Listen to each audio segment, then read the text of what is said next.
Hi friends, welcome back. ഇന്ന് നമുക്ക് ഒരു അടിപൊളി സ്നാക്ക് എങ്ങനെ ഉണ്ടാക്കാൻ നോക്കാം. വളരെ സിമ്പിളായ രീതിയിലാണ് ഞാനിവിടെ എടുത്തിരിക്കുന്നത്. ഒരു ചെറിയ പീസ് പംകിനാണ്. നമ്മൾ കറി വെക്കാൻ മേടിക്കും. ഇതിപ്പോൾ ഞാനിന്ന് എരിശ്ശേരി വെക്കാൻ മേടിച്ചിരുന്നു. ഒരു കഷ്ണം എടുത്ത് മാറ്റി വെച്ചതാണ്. നല്ല പംകിനാണ്. അപ്പം ഇതുകൊണ്ട് നമുക്ക് എങ്ങനെ ഒരു അടിപൊളി 4 മണി പലഹാരം ഉണ്ടാക്കുന്നതെന്ന് നോക്കാം. ആദ്യം നമുക്കിതിൻ്റെ സ്കിന്നൊക്കെ കളഞ്ഞ് നമുക്കിതിനൊന്ന് നുറുക്കിയെടുക്കാം. ഞാനിവിടെ മത്തങ്ങ തേണ്ട അതിൻ്റെ സ്കിന്നൊക്കെ കളഞ്ഞ് നല്ല നീളമുള്ള അധികം കട്ടിയില്ലാത്ത തേണ്ട പീസസ് ആയിട്ട് നുറുക്കി വെച്ചിട്ടുണ്ട്. നമുക്കിനി ഇതിനാവശ്യമായിട്ടുള്ള സാധനങ്ങൾ എടുക്കാം. 1.5 ടേബിൾ സ്പൂൺ അരിപ്പൊടി ഇട്ട് കൊടുക്കുകയാണ്. നമ്മൾ പത്തിരിയൊക്കെ ഉണ്ടാക്കാനായിട്ട് മേടിക്കുന്ന നല്ല ഫൈനായിട്ടുള്ള അരിപ്പൊടിയാണ്. അപ്പോൾ എന്നിട്ട് അതിൻ്റെ കൂടെ ഞാൻ ഒരു 1/2 സ്പൂണ് മൈദയും കൂടെ ഇട്ട് കൊടുക്കാം. 1 ടേബിൾ സ്പൂൺ പൊടിച്ച ഷുഗറും കൂടെ ചേർത്ത് കൊടുക്കുക. നമ്മൾ എരിവും മധുരമുള്ള ഒരു സ്നാക്സാണ് ഉണ്ടാക്കുന്നത്. അപ്പോൾ അതുകൊണ്ട് ഇതിനകത്ത് ഞാൻ ഇച്ചിരി കാശ്മീരി ചില്ലി പൗഡർ ഇട്ട് കൊടുക്കണം. ഒരു 3/4 ടീസ്പൂണോളം കാശ്മീരി ചില്ലി പൗഡർ ഇട്ട് കൊടുക്കുകയാണ്. ഒരു പിഞ്ച് ഉപ്പും കൂടെ ഇട്ട് നമുക്കിതിനൊന്ന് മിക്സ് ചെയ്തെടുക്കാം.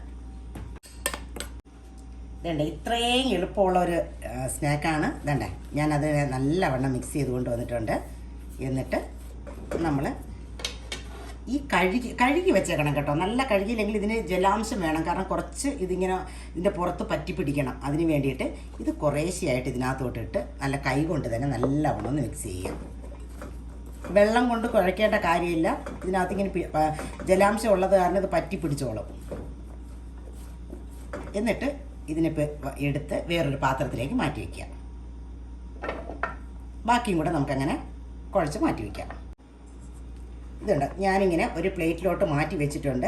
നമ്മൾ ഇതിൻ്റെ പുറത്ത് പറ്റി പിടിച്ച പൊടി ഇതിപ്പോൾ അങ്ങ് നല്ലവണ്ണം ഇത് അബ്സോർബ് ആയി കിട്ടും. അതുകൊണ്ട് നമ്മുടെ ബാക്കി വന്ന പൊടി ഇത് കുറച്ചിങ്ങനെ അതിൻ്റെ പുറത്ത് വിതറി വെക്കുക. അപ്പോൾ നമ്മൾ എണ്ണ ചൂടായി വരുമ്പോഴത്തേക്കും ഇത് കുറച്ചുകൂടെ അതിൻ്റെ പുറത്ത് ഇങ്ങനെ പിടിച്ച് കിട്ടും. ഞാനൊരു പാനിൽ കുറച്ച് എണ്ണ ഒഴിച്ച് ചൂടാക്കാൻ വെച്ചിട്ടുണ്ട്.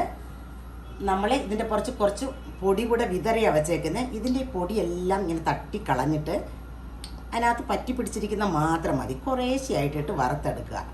നല്ല ടേസ്റ്റാണ് കേട്ടോ. മധുരവും എരിവും എല്ലാം കൂടെ ആയിട്ട് സൂപ്പർ സാധനമാണ്. ഇത് ഒട്ടിപ്പിടിക്കാതെ ഇങ്ങനെ കുറേശ്ശെ ഒന്നൊന്നായിട്ടിട്ട് കഴിഞ്ഞാൽ നല്ലതാണ്. വേഗമായി കിട്ടുകയും ചെയ്യും. ഇത്രയും നമുക്ക് വറുത്ത് കോരിയിട്ട് അടുത്തിട്ട് കൊടുക്കാം. ഒന്ന് ഇടയ്ക്കൊന്ന് ഇളക്കിയൊക്കെ ഇട്ട് കൊടുക്കാം. തീ ഒരു മീഡിയം ഇതിൽ വെച്ചാൽ മതി. കാരണം നമുക്കിതൊന്ന് വേകാനുള്ളത് കാരണം. ഇത് കഴിച്ചിട്ടില്ലാത്തവർക്ക് കൊടുത്തു കഴിഞ്ഞാൽ എന്താ സാധനമെന്ന് അറിയത്തില്ല കേട്ടോ. അവർ വീണ്ടും ചോദിക്കുന്നത് എന്താ, നല്ല എരിവുണ്ട്, നല്ല മധുരമുണ്ട്, എല്ലാം കൂടെ ആയിട്ട് നല്ല ടേസ്റ്റാണ് കേട്ടോ. നമ്മുടെ ഇതായിട്ടുണ്ട്. നമുക്കിതിന് കോരിയെടുക്കാം. ഇത് വേണ്ട കണ്ട ഫ്രഞ്ച് ഫ്രൈസ് പോലെ ഇരിക്കുമെങ്കിലും നല്ല മധുരവും എരിവുമുള്ള ഒരു അടിപൊളി സാധനമാണ് കേട്ടോ. ഞാൻ ആദ്യം വറുത്തത് ഒരെണ്ണം കഴിച്ച് നോക്കാൻ പോവാണ്. നല്ല മൂത്തത് നോക്കി തന്നെ കഴിക്കാം. എന്താ ടേസ്റ്റാണെന്നറിയാമോ? നല്ല മധുരവും ചെറിയ എരിവും എല്ലാം കൂടെ ഉള്ള. അപ്പോൾ ഇതിങ്ങനെ ഉണ്ടാക്കി നോക്കിയിട്ടില്ലാത്തവർ തീർച്ചയായിട്ടും ഉണ്ടാക്കണം. നമുക്ക് പ്രത്യേകിച്ച് ചിലവൊന്നുമില്ല. വളരെ എളുപ്പത്തിൽ ഉണ്ടാക്കിയെടുക്കാം.